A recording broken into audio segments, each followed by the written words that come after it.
Ya estuvimos hablando referente a la preparación para el ministerio, pero ahora vamos a ver la consagración para el ministerio. Y primeramente quiero decirte la definición de ministerio. Ministerio es el servicio específico que Dios tiene para nosotros en el reino de Dios. Y para ello hay que estar preparados, y hoy sumamos la palabra estar consagrados. ¿Sí? A veces uno quiere servir, uno quiere avanzar, quiere predicar, quieres bendecir a los niños, pero no nos estamos preparando ni nos estamos consagrando delante del Señor. Es correcto anhelar ministerio, pero hay que entender que viene una gran responsabilidad. Cuando recibimos ministerio hay satisfacción. Hasta que tú no recibas ministerio y ejerzas el ministerio, vas a descubrir esa llenura, esa satisfacción de servirle al Señor y amar al prójimo. Viene una gran satisfacción a nuestra vida, pero hay que ser conscientes que hay que pagar un precio. Ahora, el ministerio está sujeto a autoridad divina y autoridad terrenal. Entonces, tenemos que entender que si queremos autoridad en el ministerio, necesitamos estar sujetos primero a Dios, al Espíritu Santo, a su palabra y a la autoridad terrenal que me corresponde. Otra cosa importante es que debemos construir un testimonio dentro y fuera de la iglesia. Debemos de construir un testimonio dentro y fuera de la iglesia. También lo vimos en la última enseñanza, que hay gente que allá afuera nos quiere desacreditar, que allá afuera quiere tumbar nuestra palabra, quiere tumbar el evangelismo, quiere tumbar nuestra adoración. Entonces uno tiene que ser de testimonio allá afuera y también, claro, aquí dentro de la iglesia. Se debe de involucrar a toda la familia en el ministerio, prepararlos y consagrarlos para la obra de Dios. No le crea al diablo que si usted se mete al ministerio, al servicio de Dios, se va a perder su familia. Eso es mentira del diablo. Usted puede involucrar a toda su familia en el servicio a Dios. Y no deje ninguno rezagado. Dios no hace acepción de personas. Dios llama y Dios capacita y Dios no tiene favoritos. Entonces, que ninguno se le quede rezagado. Consagración es la dedicación de una persona al servicio de Dios. Esto requiere pureza interior y cumplir requisitos del ministerio. Fíjate lo que es la consagración. Consagración es la dedicación de una persona al servicio de Dios, y esto requiere una pureza interior. La Biblia nos habla de los requisitos del ministerio y tenemos que leer la Escritura y decir, bueno, si yo quiero ser un servidor, ¿qué dice la palabra de cómo debe de ser el comportamiento de un servidor? Dice la palabra, el que es siervo de Dios no debe de andar peleando. Entonces, cuando uno quiere pelear, uno dice, no, es que es mi consagración, no nada más es postrarme, que debemos de hacerlo y ahorita lo vamos a hacer. No nada más es eso, porque si me levanto y me peleo con todos, entonces no estoy cumpliendo el requisito de consagración. Hay una consagración interna en oración, en búsqueda, pero también hay una consagración en hechos. Todo hijo de Dios es ministro, somos ministros y necesitamos consagrarnos, sí, en oración, sí, en búsqueda, pero también en nuestro comportamiento, porque si no tenemos un correcto comportamiento, no estamos listos para ejercer el ministerio. Hay que identificar qué requisitos me están faltando o me están fallando para decirle al Señor, ayúdame porque yo quiero ser un ministro consagrado.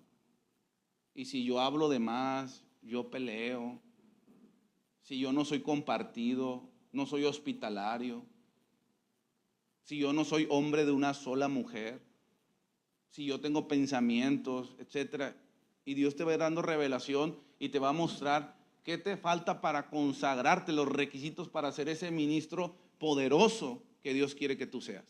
Muy bien, dice la palabra de Dios, Éxodo 4, 24 al 26.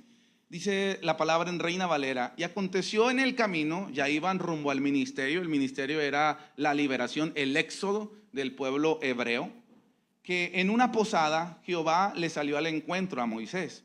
¿Y qué dice ahí la Biblia? Y quiso matarlo. Digo, aquí ya empezamos medio raro esta historia, este pasaje. ¿Cómo que Dios quiso matar a su ministro, a su siervo, al libertador? Entonces Séfora, mira esto, la esposa de Moisés, Séfora, tomó un pedernal afilado y cortó el prepucio de su hijo y lo echó a sus pies, diciendo: a la verdad tú me eres un esposo de sangre. Así le dejó luego ir. Y ella dijo: esposo de sangre, a causa de la circuncisión. Vamos a leerlo otra vez. Y aconteció en el camino que en una posada Jehová le salió al encuentro y quiso matarlo. Entonces Séfora ya sabía cuál era la situación. Actuó inmediatamente, tomó un pedernal afilado y cortó el prepucio de su hijo y lo echó a sus pies, diciendo: a la verdad tú me eres un esposo de sangre. Así le dejó luego ir. Y ella dijo: esposo de sangre, a causa de la circuncisión. Estos versículos son de difícil interpretación, pero sé que Dios nos va a dar revelación. Mire esto: Dios es 100% justo, 100% justo, pero también es 100% amor. Él no se puede negar a sí mismo, 100% justo y 100% amor. Él me ama tanto, Él me perdona, Él me levanta, pero también Él es fuego consumidor, que no se le olvide. Hay consecuencias cuando no obedecemos. Dios no puede pasar por alto las cosas que hacemos mal. Por eso tuvo que venir Jesucristo a morir por nosotros. En la cruz del Calvario vemos todo el amor de Dios derramado de esa sangre en la cruz del Calvario, pero también vemos toda la justicia y todo el castigo de Dios. La cruz representa 100% juicio y representa 100% amor de Dios. Y normalmente vemos el amor y queremos ver el amor. Ay, sí, Señor, gracias por perdonarme. Pero mira todo el castigo que merecíamos. Entonces, en la cruz vemos 100% justicia, es fuego consumidor, y 100% amor, 100% gracia. En su justicia, Dios le había pedido a Abraham la señal de la circuncisión en toda su casa y en las generaciones posteriores. Dios le había pedido en la justicia a Abraham la señal de la circuncisión.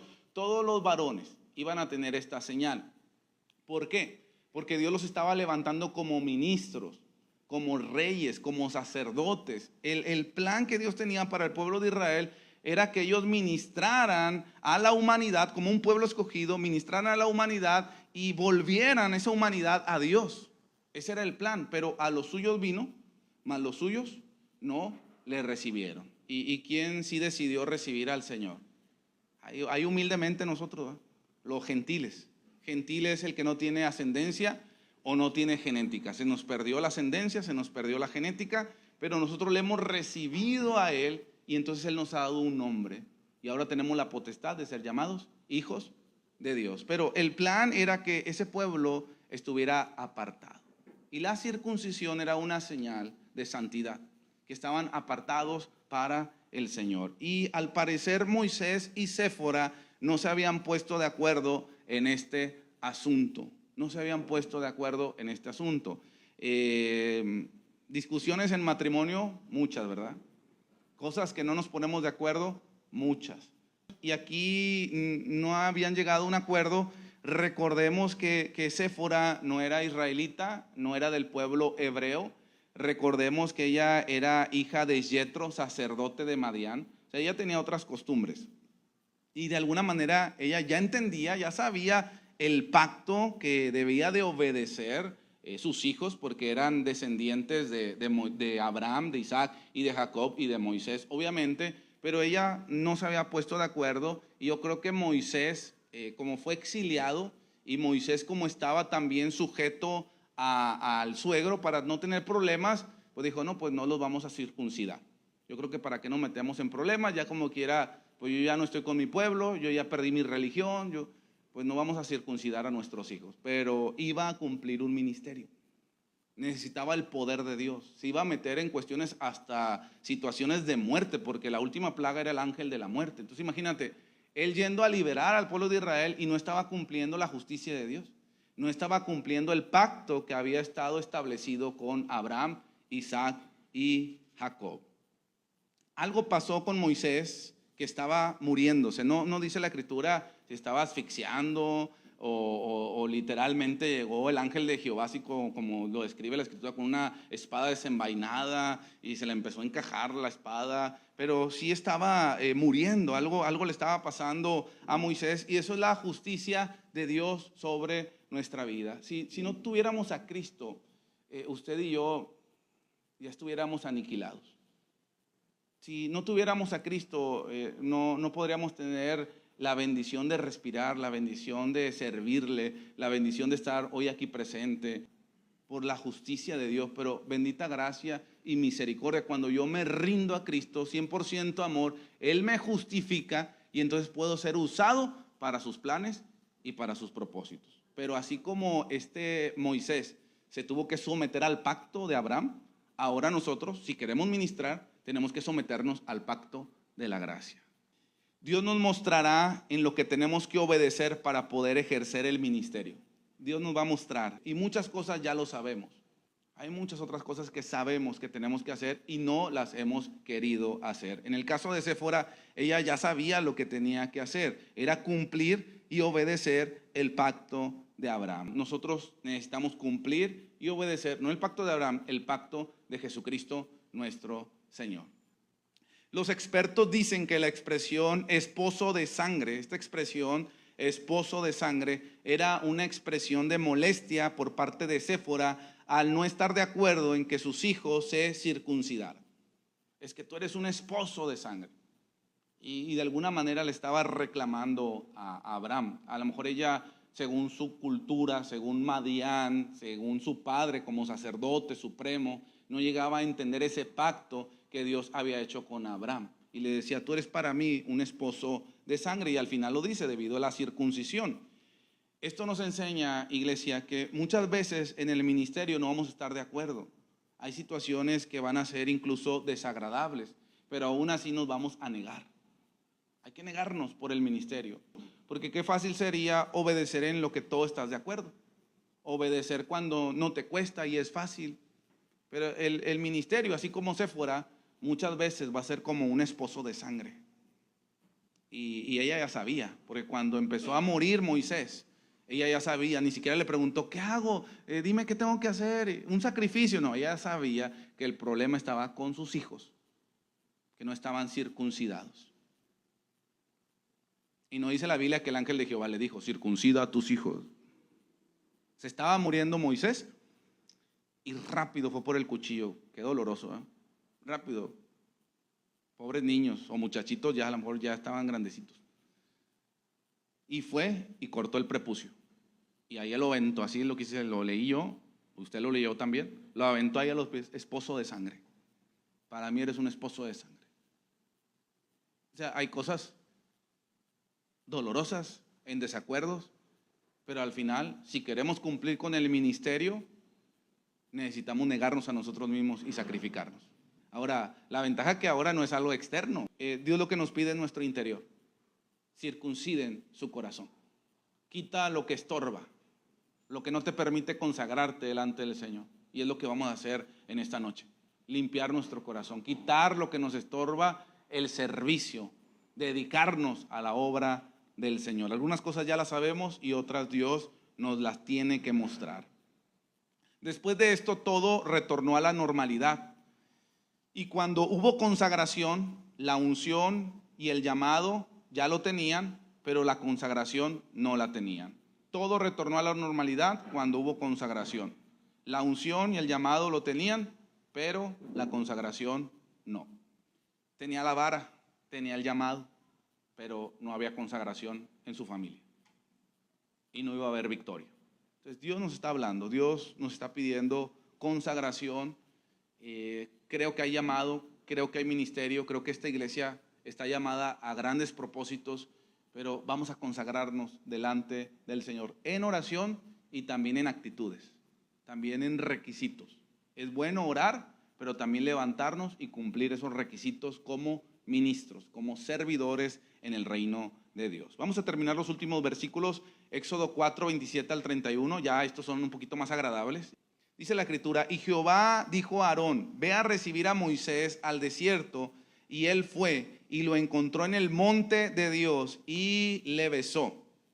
Esto me recordó el ósculo santo del Nuevo Testamento, que debemos de saludarnos con amor, con afecto, ese saludo cordial, ese amor verdadero en Cristo Jesús. Entonces contó Moisés a Aarón todas las palabras de Jehová que le enviaba y todas las señales que le había dado. Y fueron Moisés y Aarón y reunieron a todos los ancianos de los hijos de Israel.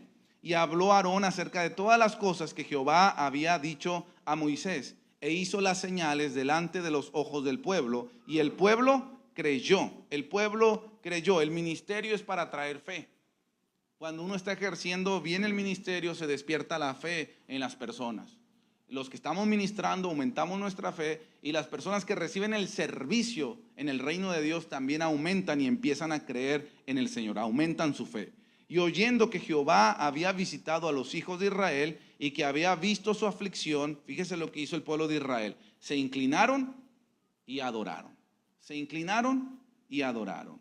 Aquí vemos la colaboración en el ministerio, colaboración en el ministerio, e incluso el amor que nos debemos de tener los unos a los otros. Nunca podremos hacer todo, hacer la obra completa nosotros mismos. Nos necesitamos los unos a los otros. Y eso es bien importante entenderlo, porque a veces cuando uno empieza a tener éxito en el ministerio, llegas a creer o te llegas a engañar de que tú puedes todo. Tú tienes el llamado, tú tienes el carisma, tú tienes la unción, tú tienes la manera, tú tienes el recurso. Pero el ministerio es una colaboración. Y estamos sirviendo al mismo Dios, y el protagonista es el Señor. Y claro, tiene que estar alguien al frente, pero estamos colaborando en el reino de Dios. Amén. ¿Estamos de acuerdo o no? ¿Sí? Dios nos ayuda a tener ese corazón, porque hay que entender que necesitamos la colaboración en el ministerio y amarnos y valorarnos. Cada uno tiene algo muy especial.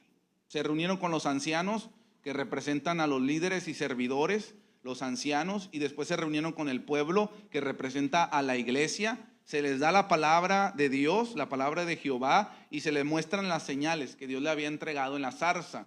Se muestran las señales. ¿Qué es esto? La palabra de Dios y las señales. ¿Qué es esto? Es la obra del Espíritu Santo. La obra del Espíritu Santo. Y cuando recibieron la obra del Espíritu Santo, que es la palabra y son las señales, el pueblo creyó. Cuando uno ministra y con la palabra de Dios y con el poder, porque dice Pablo, no solamente les compartimos con palabras, sino también con el poder de Dios. Porque el reino de Dios no solamente consiste en palabras, sino en poder. Y cuando se recibe la palabra y se recibe el poder del Espíritu Santo, la fe aumenta, las convicciones vienen a nuestra vida y Dios empieza a hacer una transformación. Y es lo que yo le ruego y yo pido al Señor en esta noche, en este tiempo que nos va a permitir orar, que la palabra sea puesta en tu corazón, en tu mente, y que venga el poder del Espíritu Santo y empiece a despertar en ti la fe, y que empieces a creer y que así Dios tiene un plan para mí. Si Dios me va a sanar, si Dios me va a usar, Dios me va a transformar. El punto del éxodo, no era solo para libertad, sino que Dios quería consagrar a un pueblo para sus planes y propósitos de redención. El éxodo no solamente es libertad, aunque eso significa, éxodo, el significado es liberación o libertad. Pero ese no era el fin. El fin de esa liberación o de esa libertad era consagrar a un pueblo para el Señor. Por eso cuando Moisés llega con el faraón, me estoy adelantando, le dice: libera a mi pueblo para que me vayan a adorar en el desierto, para que sacrifiquen un altar, levanten un altar en el desierto, que me adoren y que me sirvan. Este capítulo termina con consagración, la consagración de todo el pueblo de Israel. Dice la Biblia que se inclinaron y adoraron. Así termina el capítulo 4. Y el pueblo se inclinó y adoró. Los ministerios en Generación del Rey deben de producir fe, unidad y consagración.